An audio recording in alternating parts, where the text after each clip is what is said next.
Quando eu estou no meio do povo, isso acontece de 2 a 3 vezes por semana, o que eu escuto é: não desista e Deus te abençoe.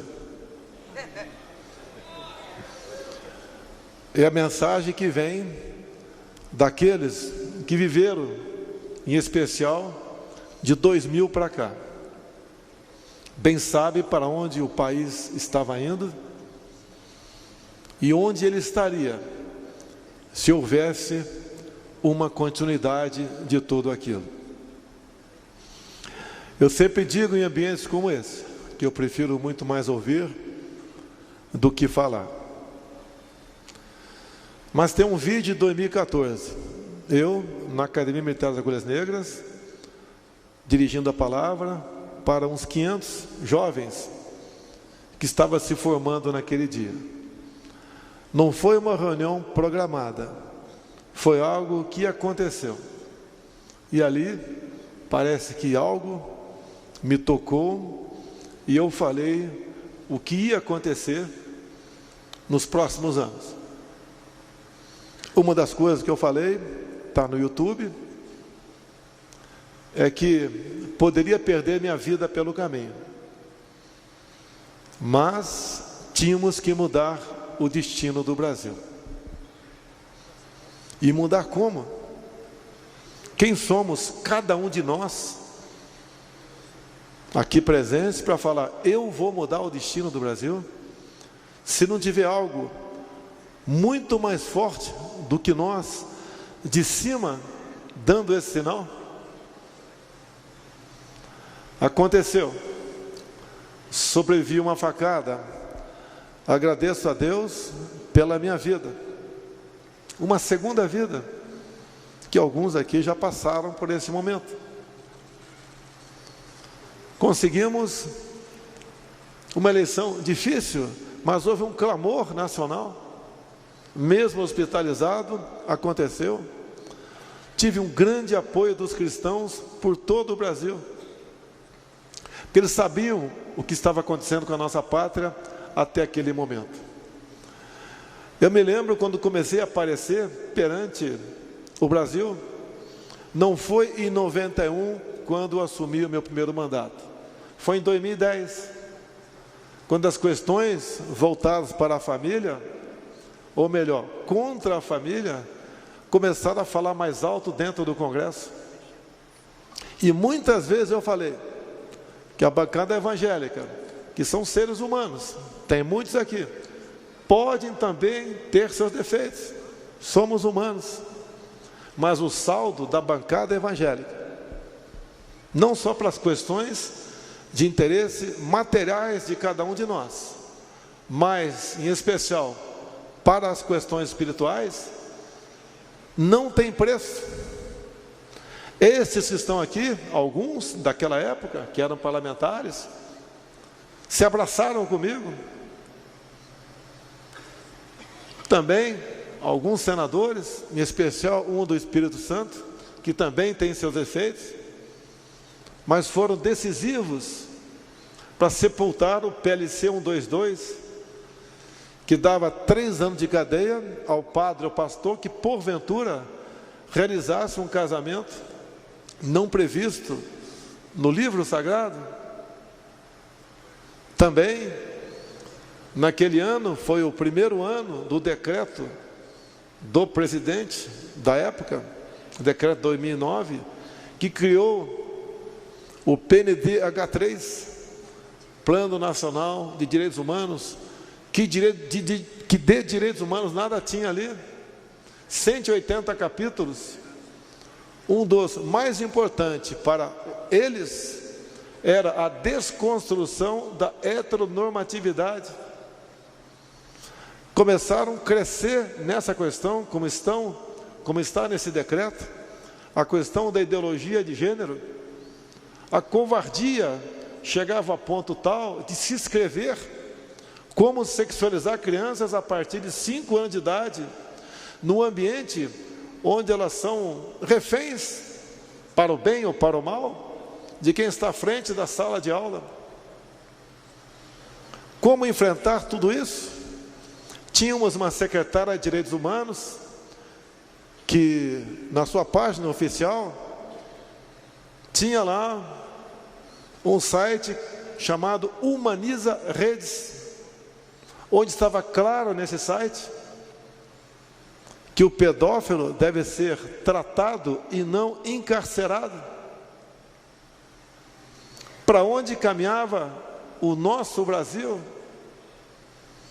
Que mal é esse que aos poucos vinha tomando conta de todos nós? Em cima disso, eu decidi no final de 2014 a dizer que algo tem que mudar no Brasil. Eu tinha uma reeleição de deputado federal tranquila, por que não dizer até mesmo para o Senado Federal, sair de um conforto, colegas parlamentares, porque o parlamentar sabe que tem muito mais conforto do que alguém que está no executivo, que não é fácil ser prefeito, governador, quem dirá presidente da República.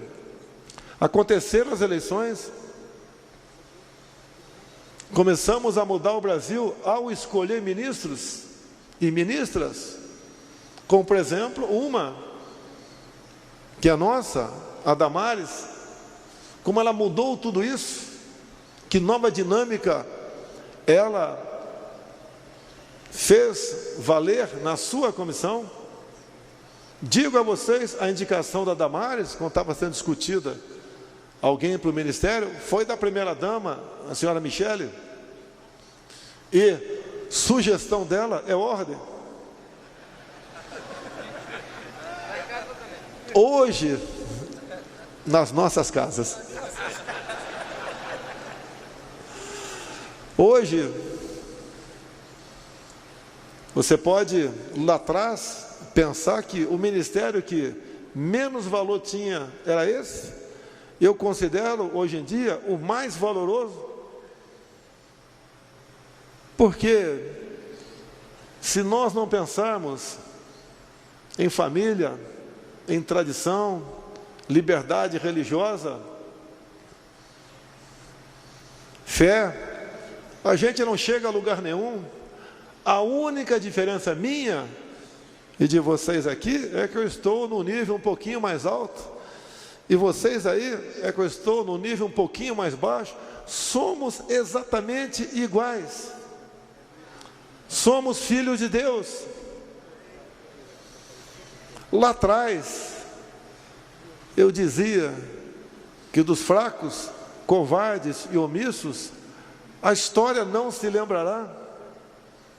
Nós queremos ser lembrados, se não pela história, pelos nossos descendentes.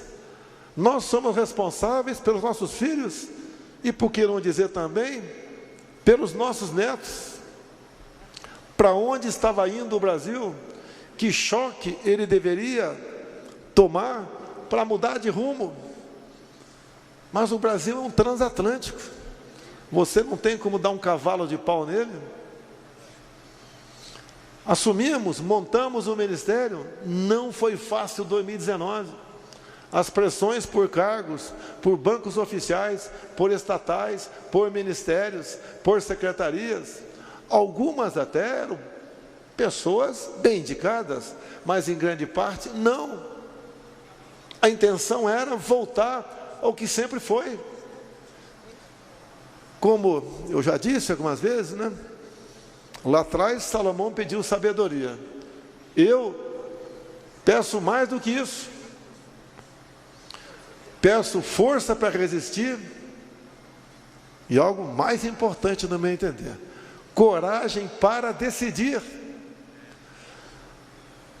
A minha caneta pode vir para o bem ou para o mal, e às vezes até bem intencionado. Se não tiver muito bem pensado o que eu vou assinar, todos nós sofremos decisões difíceis, como ir para a Rússia, pressão quase do mundo todo para que eu não fosse à Rússia em fevereiro, mas eu tinha que conversar com o presidente Putin.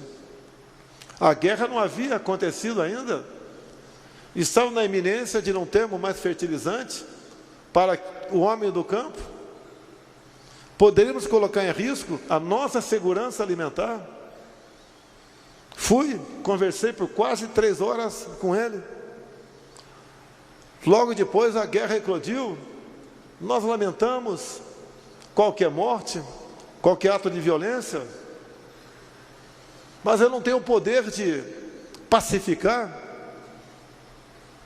Fiz o que eu pude no tocante a isso antes da guerra eclodir. E o Brasil adotou a posição de equilíbrio. Na semana passada, 26 navios com fertilizantes, vindos da Rússia e Bielorrússia, aportaram no Brasil.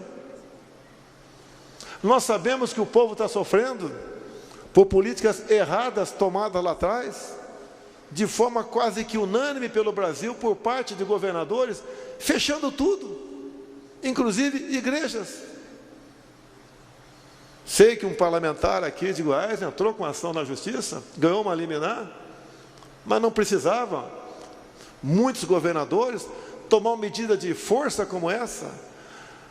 Um dos refúgios, ou um dos últimos locais que o homem vai, muitas vezes, quando está numa situação de desespero, é procurar ali um pastor, um padre, um líder religioso, para conversar com ele. Isso foi negado aqui no Brasil. E podem ter certeza, o único chefe de Estado do mundo que foi contra essa política fui eu. Tenho certeza que orientado,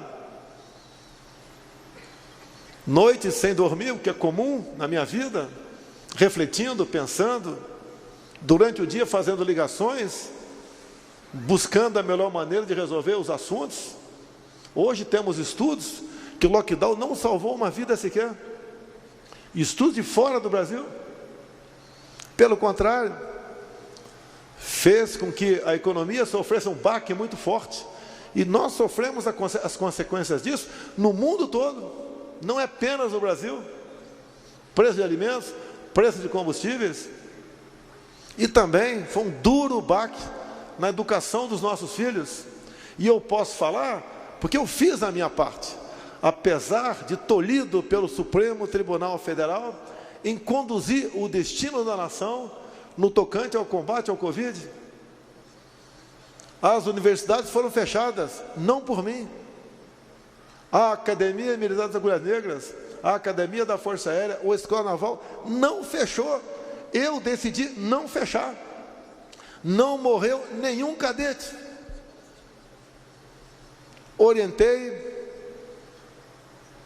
posso falar agora, meus comandantes de força, como proceder nessa questão, depois de muita conversa, debate, porque estavam tratando de vidas. Disse-lhes que não podíamos tolher os médicos da sua liberdade, de um momento grave como aquele que estávamos vivendo, e ele receitar o que ele achasse que fosse melhor, em comum acordo com os familiares, para aquele paciente. E quem agiu dessa maneira, muitos no início da pandemia, sequer foram hospitalizados. Politizaram essa questão no Brasil, virou um tabu. Não obriguei a ninguém a tomar a vacina. Nós compramos mais de 500 milhões de doses. É a liberdade de cada um. Eu resolvi não tomar. É um direito meu. No encontro do G20 agora, final do ano passado, tínhamos a exigência do passaporte vacinal. Eu falei, eu não vou. Tiraram essa exigência. E eu fui. Como vou estar daqui a 2 semanas na cúpula.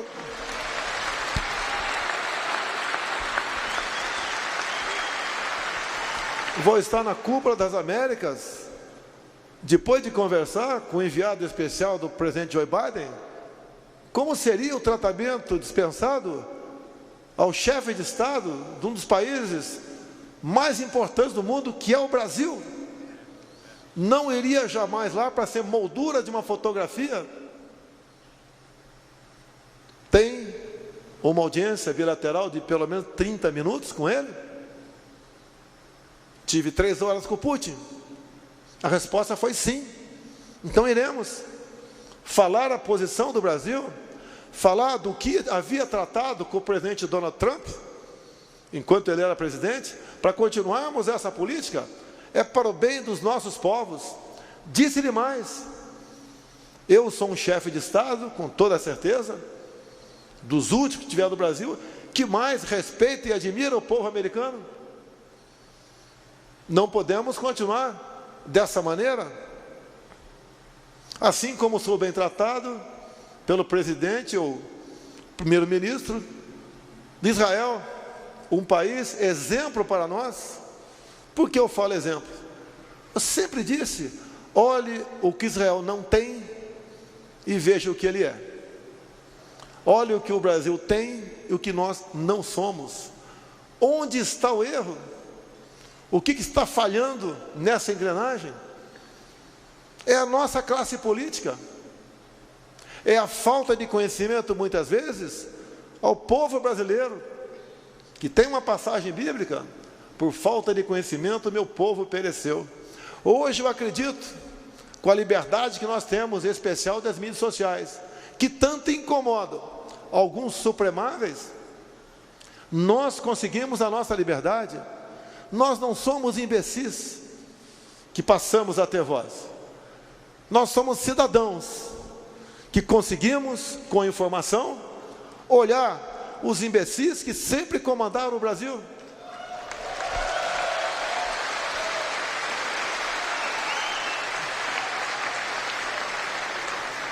A liberdade não tem preço, ela vale mais que a própria vida. Não pude ver um cidadão ser condenado a 9 anos de cadeia, a começar no regime fechado, ter o mandato cassado, tornar-se inelegível e ser multado por ter se expressado. Não interessa o que ele falou. Exerci o meu poder dentro das 4 linhas, até para dar exemplo ao Supremo Tribunal Federal, assinando a graça.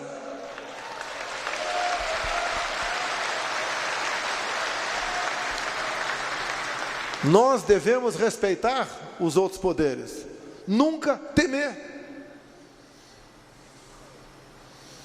É dessa forma que nós governamos, com a força de Deus, para poder mostrar ao Brasil para onde nós poderemos ir. Ninguém tem o que nós temos. Uma das ordens que eu dei, por exemplo, ao Ministério das Minas e Energia, que eu não quero qualquer contrato com outro país para explorar nióbio em nossa pátria. Catalão foi entregue, Araxá estava na iminência, segurei. 6 Lagos no Amazonas, estava conversando com o presidente americano para explorarmos com valor agregado. Chega de entregar o que nós temos in natura. Chega de exportar um navio de minério de ferro e receber uma canoa de laptops ou um punhado de chips. Isso que nós exportamos é finito, é nosso. Lá atrás não criaram a OPEP.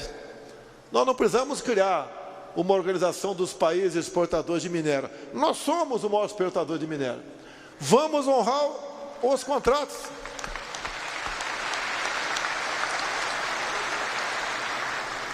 Isso faz bem para todos nós. Honrarmos nossos compromissos. Mas não posso me alongar muito aqui. Como eu disse há pouco. O Marechal está dizendo que eu tenho todo o tempo aqui.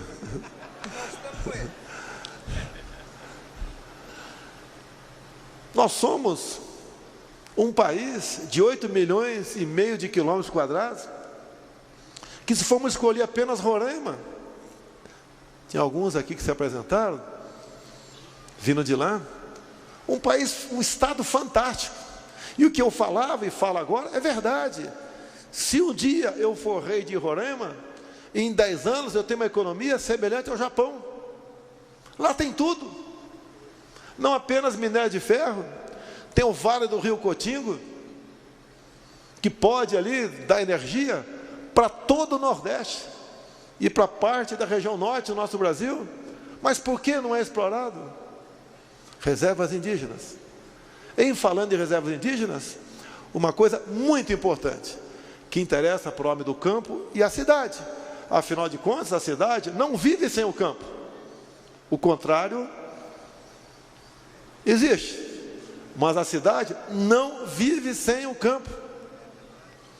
O Supremo Tribunal Federal começou a votação, está 1-1. Fachin votou a favor do assunto, o Cássio votou contra. O próximo voto agora, daqui a 2 semanas, é do Alexandre de Moraes. Estão rediscutindo um novo marco temporal para as questões indígenas. O que é isso?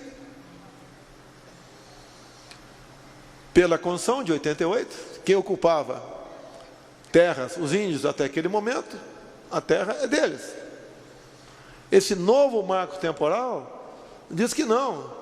Quem porventura hoje ocupar o sítio de vocês, se um indígena ocupar o sítio de vocês, por livre e espontânea vontade, ou levado por alguém para lá, o seu sítio passou a ser terra indígena. E o que temos de concreto nisso? São centenas de pedidos de demarcação de terras indígenas, depois de 88, que estão na minha mesa. Eu poderia dar prosseguimento, determinando o Ministério da Justiça, senão uma portaria, e logo depois um decreto meu. Mas eu estou cumprindo a Constituição de 88. Olha a importância que eu falar para os senhores aqui. E a coisa mais importante, tirando obviamente a nossa fé, que eu vou falar nesse momento. E quem está falando, eu faço questão de dizer, não é o capitão, nem o Jair, é o presidente da República, Jair Bolsonaro.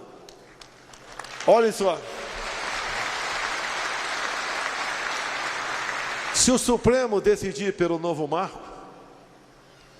isso significa que hoje nós já temos uma área do tamanho da região sudeste demarcada como terra indígena, 14% do território nacional.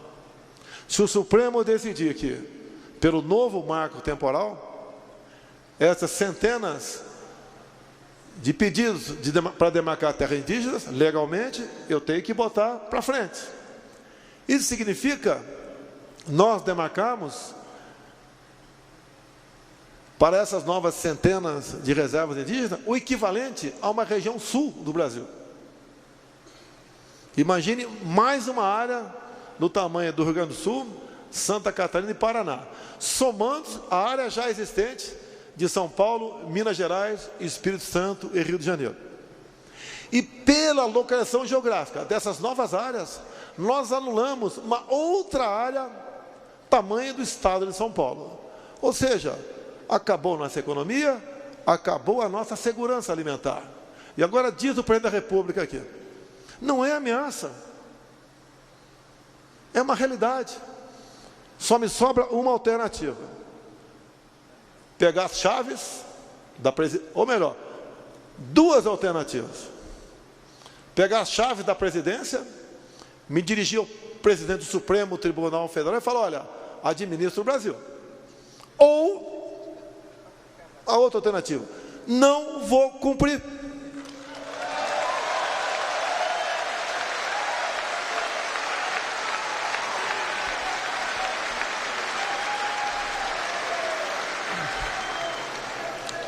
E por que eu falo isso?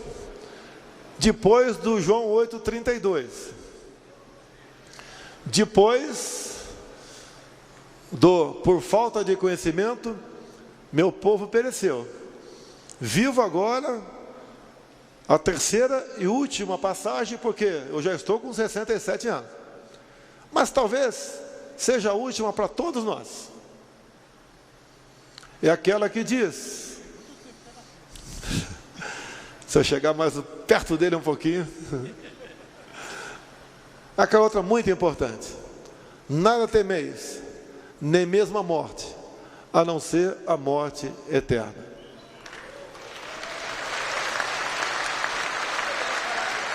Porque para nós militares, Quando sentamos praça, selva. Quando sentamos praça, juramos dar a vida pela nossa pátria. Por vezes, esse juramento pode se transformar no momento onde você vai ter que provar, não perante vocês, perante a consciência de cada um de nós, se aquele juramento foi para valer ou não. Podem ter certeza, não sou mais corajoso ou mais homens que qualquer um dos demais 200 e pouco milhões de brasileiros que temos nessa terra querida. Mas sei que nós somos pessoas que tudo faremos para defender a nossa pátria, para deixá-la da forma como está para melhor, para não retrocedermos, para poder olhar para trás, se dirigir aos seus filhos e aqueles como eu que têm netas, falar: olha, eu fiz a minha parte, eu não quero a morte eterna, eu quero honra, quero dignidade, e devemos mostrar a todos que esse Brasil é nosso. Não podemos entregar nossa soberania a quem quer que seja. Indo para a conclusão, quando falo em soberania, quando acabei a reunião com o presidente Putin, fomos conversar com a imprensa, e ele me falou antes: aqui eu falo com a imprensa e não tem pergunta. Estou na tua casa, parabéns. E fomos. Ele falou, e quando eu falei, eu agradeci ao presidente Putin, porque em 2 momentos, na reunião das grandes potências, foi discutido, ou melhor, começaram a discutir a relativização da soberania sobre a Amazônia. E ele, com o poder de veto que tinha, falou: a Amazônia é dos brasileiros, esse assunto não tem que entrar na pauta. E eu agradeci ao presidente Putin, publicamente.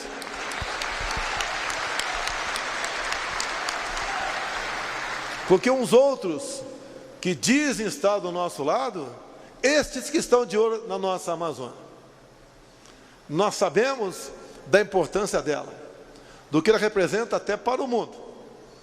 Lá não tem girafas nem hipopótamos. O que eles querem é exatamente outra coisa. Quando nós voamos à Europa ou estados americanos, nós não notamos um só palmo de mata ciliar. Não são esses que têm que vir ditar regras para nós aqui no Brasil.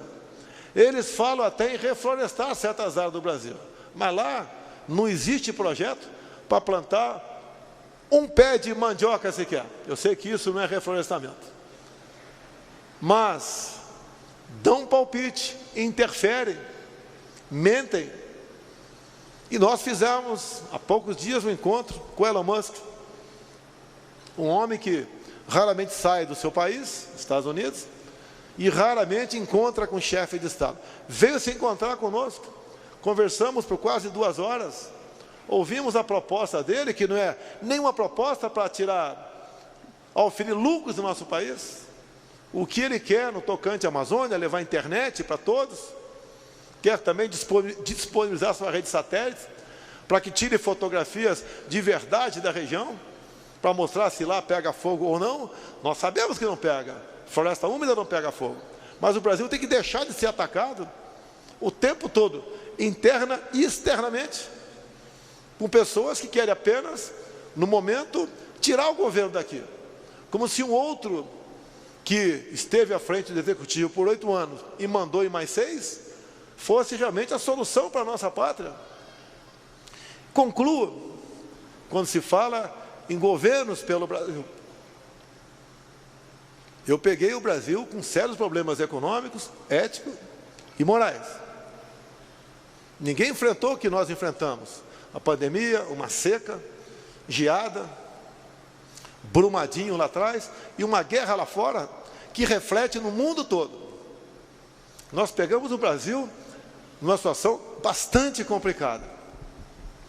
Agora, quando eu assumi também, a Petrobras tinha começado a pagar, no fim do governo Temer, uma dívida adquirida entre 2003 e 2015 de 900 bilhões de reais. Dívida que vinha de corrupção, de sondas encomendadas, pagas não recebidas, de refinarias começadas a ser construídas e abandonadas, de sucatas com o nome de refinaria comprada fora do Brasil. 900 bilhões de reais. Aqui tem nordestinos. A transposição do São Francisco sempre foi uma novela. Era para ter acabado em 2010, depois 2012, 2014, não acabou. Foi concluída em grande parte pelo nosso governo. Mas deixo claro, o gasto até o momento com a transposição foram 15 bilhões de reais. Se dividimos 900 por 15, só o endividamento da Petrobras, que foi loteada entre amigos, daria para ser feita 60 vezes a transposição do São Francisco. Essas pessoas que se apresentam como a solução, essas pessoas que não respeitam a família, como disse agora há pouco sobre PLC 122, PNDH 4, essas pessoas que querem mudar a cabeça das criancinhas a partir de 5 anos de idade, essas pessoas que dizem que colocarão os militares e os pastores nos seus devidos lugares, essas pessoas que falam que aborto é a ação de um dente, essas pessoas que falam em controlar a mídia, calar a todos nós, como temos um deputado federal do Rio de Janeiro com as suas mídias bloqueadas, que é o Tony de Paula. Essas pessoas que falam em valorizar o MST, eu valorizei o MST, titulando a terra para eles. Demos liberdade, dignidade para eles. O integrante do MST, com uma terra titulada, passa a ser um cidadão pleno e amigo do fazendeiro e não mais invasor. Essas pessoas que falam que querem continuar empréstimo para ditaduras no mundo todo, nós já pagamos, até o momento, conclui o pagamento final do ano que vem, daquilo que nos foi emprestado pela Venezuela, e eles não pagaram, e quem pagou são os senhores, dinheiro que vem do FAT, Fundo de Amparo ao Trabalhador. Então nós concluiremos, a grande parte eu já paguei, até o ano que vem, para o BNDES, de calote da Venezuela, 1 bilhão e 60 milhões de dólares. É isso que nós queremos para o Brasil? O problema que nós enfrentamos aqui, preço de combustíveis, preço de alimentos, entre outros, são as consequências do fica em casa, da guerra lá fora. Se fosse só o Brasil, eu seria o responsável. Mas ouso dizer que o Brasil é um dos países que menos sofre economicamente, levando-se em conta o mundo todo. Aqui não tem desabastecimento, temos dificuldades, mas qual é a solução para isso? É a resiliência, é ter fé, é ter coragem, é acreditar, por muitas vezes, ou quase sempre, dobrar os joelhos e buscar uma alternativa, pedir uma alternativa. Nós sabemos que temos que fazer a nossa parte, mas as coisas impossíveis, deixar na mão de Deus.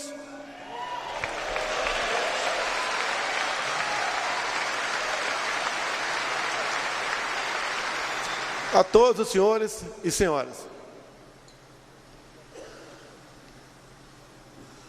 nós somos escravos das nossas decisões.